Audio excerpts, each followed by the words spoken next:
Hey everybody, it's Becca with the Red Roof Flower Farm. Back for another video, finally! I haven't made a video in, I think the last one was released like 17 days ago. I've been really busy. Okay, so when I started this channel, I didn't know that it was going to be like, go successful right away. And, when the channel's kind of like doing well, there's expectations on it to make videos all the time.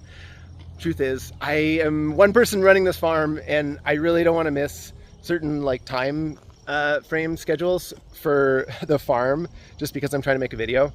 So I am prioritizing the farm this year, but I think the results are starting to show. So we're gonna do one of those one take videos because I want to make a video, and so deal with it, no cuts. But I'll get on this little golf cart and I'll take you for a tour around and you can see. Okay, to start, but like, ooh, look, I'm putting landscape fabric down. My idea is I just want to put landscape fabric down everywhere. I've got so much of it that I can cover all the different spots that have like grass and nothing else in them. And just like, then I can just forget about it, right? So that greenhouse, nothing was happening there. I was like, put some landscape fabric down. Greenhouse, this is, I mean, it's not technically a greenhouse because I don't have the plastic on it yet, but it's been so hot that it doesn't matter. This is my food greenhouse. There are tomatoes in the middle, and then on the left center there, those are tomatoes as well. The middle ones are basically all cherry tomatoes. I was thinking I can maybe sell some from the stand, or I could just infinitely eat them myself. And then to the right center, that's cucumbers, a couple different varieties, and then behind them, that's peppers, and then on the far left, that's eggplants. So I did it. I got my food all planted. I'm excited. There's food in other areas too, but okay. So this next one, we don't have to go very far here. Now we are here.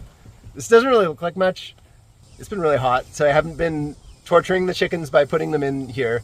But my idea is, like, I got some mobile chicken fencing, and I want to use them to like control the weeds in certain areas and just kind of like, every month or so, change which beds are getting the chicken treatment, So I kind of like take 3 chickens down and I just put them in there. And I let them, cry at me for the day. They're like, no, put me back. And I'm like, no, eat your weeds. They're all fresh. Okay.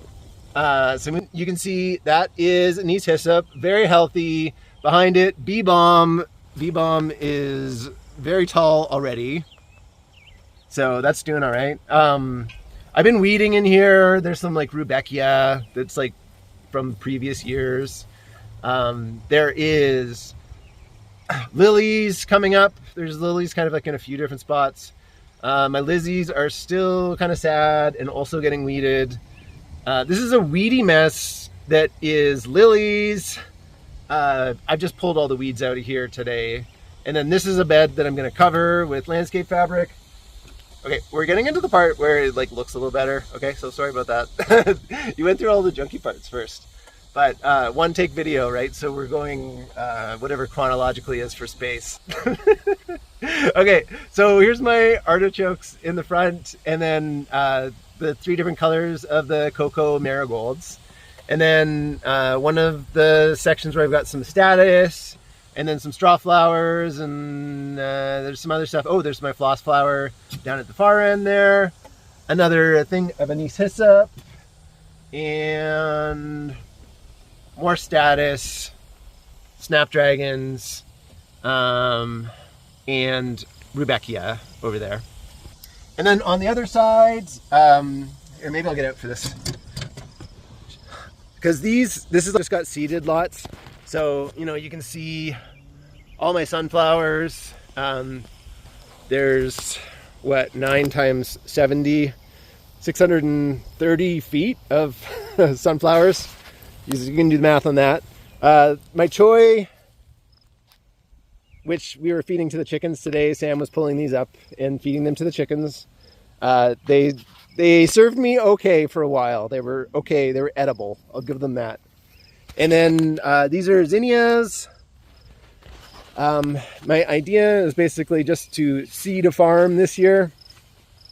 There's some lettuce in there and my little kale section. This is probably what I've been eating the most from. my kale. I like these red Russian kales and, I don't know, winter boar or something. They're good. And then over here, it's kind of a mess. This section hasn't been weeded in a bit, but get some sweet pea, strawberries over there, and then that's the start of the peonies. This is all zinnias. Like these 3 beds, I think, are all zinnias. And then this is like a few different types of amaranth that are like seeded really quite aggressively. I find with, you know, some of those amaranth things, they're just like too big for a $20 bouquet. So it's not the worst idea to kind of make them fight each other and get all like leggy and skinny, a little bit more appropriately sized for a $20 bouquet. And I figure anything that releases like literally 1 billion seeds at a time has to be like okay with growing next to itself.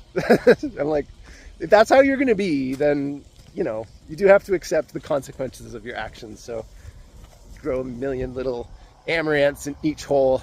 I put like 30 seeds in some of them, like whatever. So the peonies, they're pretty much done now. You can see they need to go through and get weeded and then sweep the aisles. So I've been thinking about something that I'm like, this is a great idea, but it also is so much work. Okay, so what if I designed like a little kind of like box structure just with like a metal mesh on top that has at least like 1 inch by 1 inch openings, and then I secured that into the ground just with like irrigation staples, and then I was able to let the chickens into the peony areas. So instead of having landscape fabric, I had like dirt paths, and then I had these like little protector caps over top of my peonies, but I'd have to make like 1,200 of them. That's the problem. But then I could let my chickens in, and because like they'll like eat all of the, you know, plant matter, which is fine at the end of the season because you have to take that stuff away anyways. But if they have access to like the plant itself, they'll like scratch at it and dig it up. So I just need like a little protector from it, and I think that I could like try to control the diseases and the bugs that are in the peony patch with, you know, chickens. I want chickens to do my work for me. Okay, let's see what else the farm has. Okay, this is where roses are. Some of the roses are like happy and established. Others, you know, were on the edge of the watering periphery and aren't that happy. There's like delphiniums in there. There's like a couple hundred delphinium plants that survived. So like there's like production coming out of here. I have to come down and like weed it. It's on my list to like come and pay some attention to it. But this is my first year with like delphiniums to sell. And so like I'm still kind of figuring them out. I put up a delphinium bouquet yesterday in the morning, and it was still there at the end of the night, like just peonies with a delphinium, and it didn't sell. And it was like I made 2 of them, and one of them was still there at the end of the day. Not like there was anything wrong with the delphiniums. You know, they don't excite people like peonies do. So they don't get the attention that I've been giving to the peonies.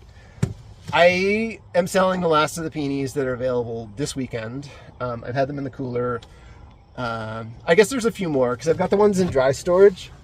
I'm going to start like bringing those out pretty soon when I need some like focal flowers, because like soon I'll have like enough to put together some, you know, some bouquets, but I'll be like really short on focal flowers for a while till like my zinnias start going, and they're just popping. Weather has been hot, stuff grows quick, you know.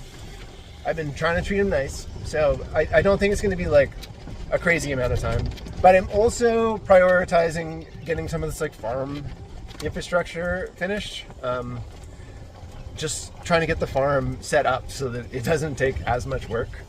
But here we are at the cooler. I'll show you what's in here.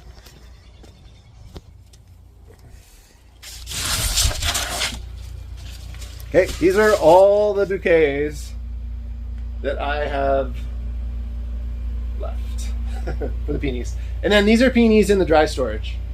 So I stored them. And just some others.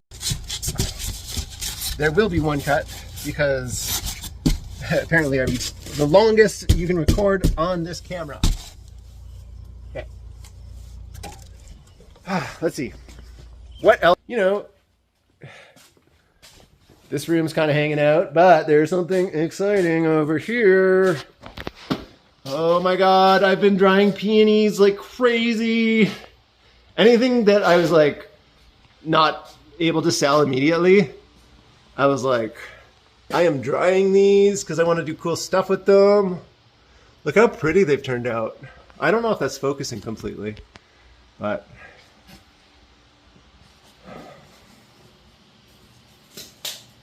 and then over there, oh, they're just so good. Like, look at the colors on these. Like, these were like the coral ones.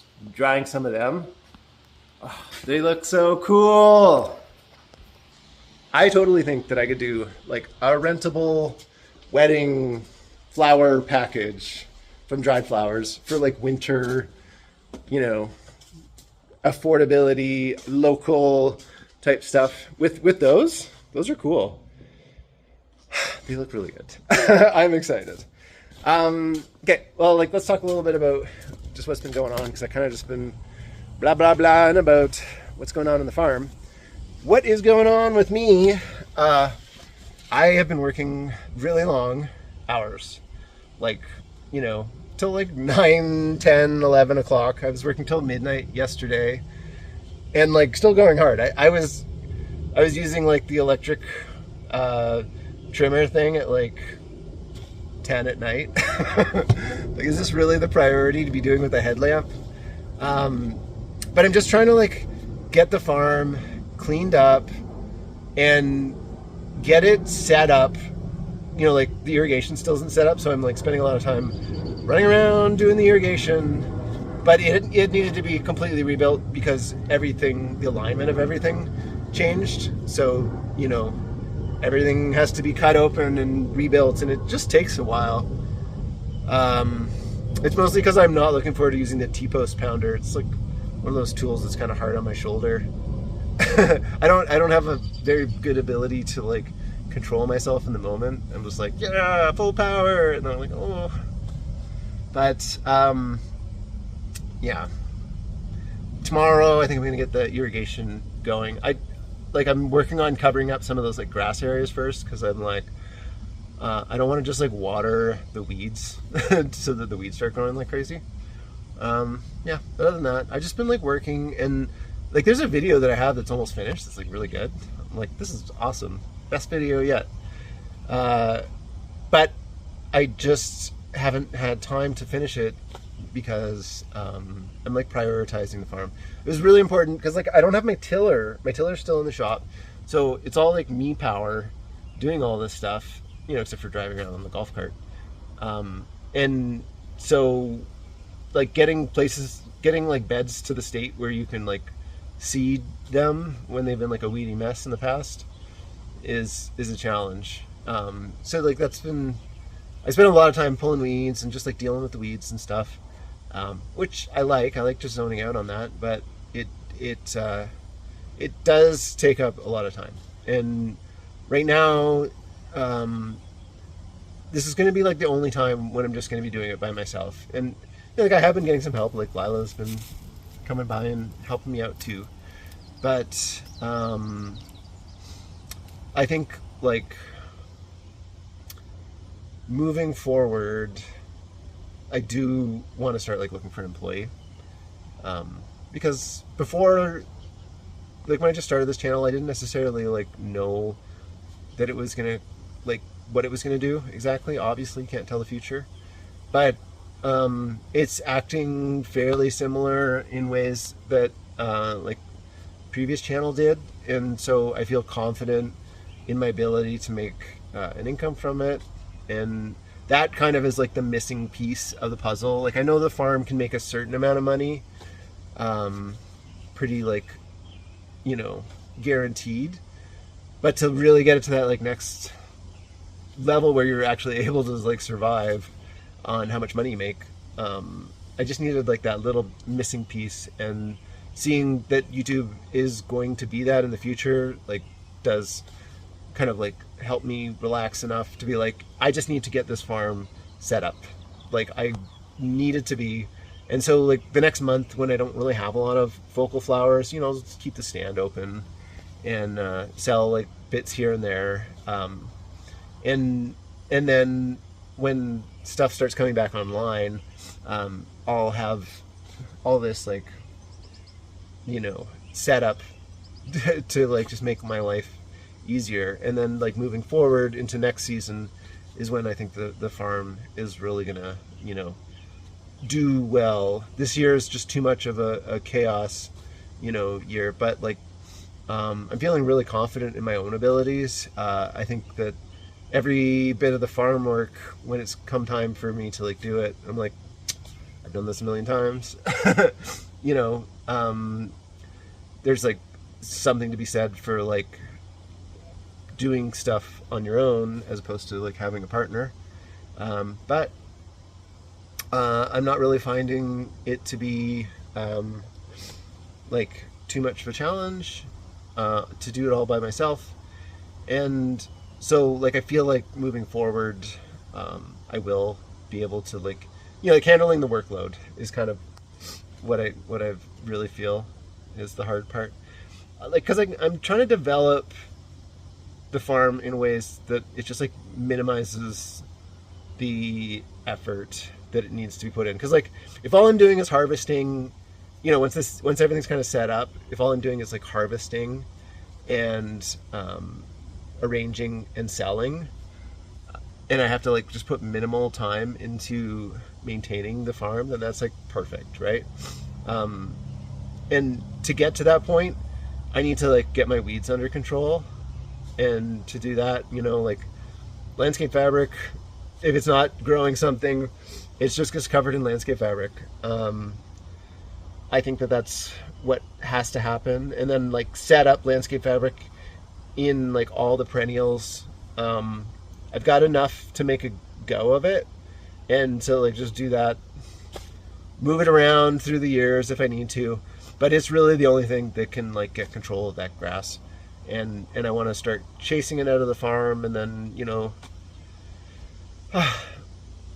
then I think I can eventually get to that point where I'm just kind of harvesting. So anyways, I think I'm going to leave this here because I don't have too much more time in my recording. But I want y'all to, I wanted to make a video because I know I haven't done one in a while. And I just wanted to let everybody know that I'm actually doing really well. I'm really happy and I'm having a lot of fun doing the farm. And I really am motivated to make videos. I just, at this moment, I just cannot prioritize a video over, you know, getting the farm set up. Come a week or so from now, when like most of this stuff is like planted or seeded, that I'm really like trying to get going for this year, and everything's like the irrigation is set up, then I can, like, once the irrigation is set up, I'm gonna get this like chunk of time back every day, and then after that, I'm hoping that I can get back into like making the regular videos. And then, you know, in the future, I don't think that there'll be these like problems at the start of the year. You know, I won't be spending all this time bumping irrigation around because like my new irrigation system will be set up. I will have the function of greenhouses with plastic because they'll be built, you know, the areas will be cleared out. All of this setup will be, you know, set up. So I'm not worried about next year. I'm just trying to grind. I'm keeping in mind that it's not forever, and, you know, just happy to be here doing my work. You know, part of the reason that I wanted to like stay on the farm is because I love being on the farm. Oh, and speaking about loving being on the farm, I currently have strawberries, raspberries, and cherries. I should probably show you the cherries before I go, because they're pretty good. It's like really early for the cherries. That's how hot it's been. So, like telling people, I'm like, I got cherries, and they're like, what? Okay, we're going for a ride. One of the goals that I have with the farm too is to make everything accessible with the golf cart so that I can get around everywhere quickly, and I can like move from spot to spot without very much issue. This is as far as the golf cart goes in this direction, but that's fine because this is where the cherry trees are. So there's 10 cherry trees and only one of them is really ripe right now. This one is going to be ripe pretty soon. Same with like these two. There's like still some that are ripe enough to eat. But like, oh, look at all those cherries. Oh, they're so good. Mmm. The birds are like, yes, we like them too. So this tree, all off on its own, is the ripest one so far.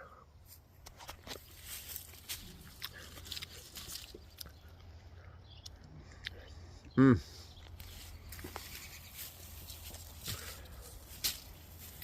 Like, oh. So good. So good.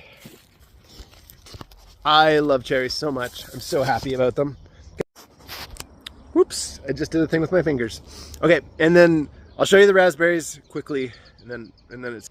So this is the outside bramble, and it's brambling pretty good these days. This is a big thing of raspberries by now, but they're not quite ready. The ones inside the greenhouse though, they come on a little earlier.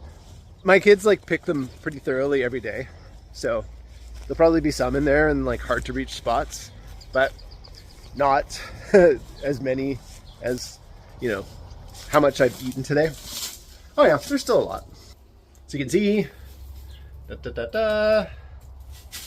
raspberries, infinite raspberries. There's a lot in here right now actually, which is pretty crazy because Sam's been making what he calls fruit salad, which is just a big pile of cherries, raspberries, and strawberries. Well, that's my little tour. I did it for you because I know that people are like, where did you go? You came back and then you disappeared.